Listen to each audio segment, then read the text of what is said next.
जन्मदिनमिदम् I प्रियसखे जन्मदिनमिदम् I प्रियसखे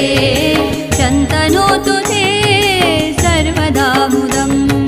शन्तनोतु ते सर्वदा मुदम् प्रार्थयामहे भवशतायुषी प्रार्थयामहे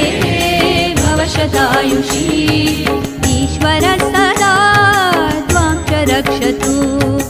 ईश्वरः सदा त्वां च रक्षतु पुण्यकर्मणा कीर्तिमर्जय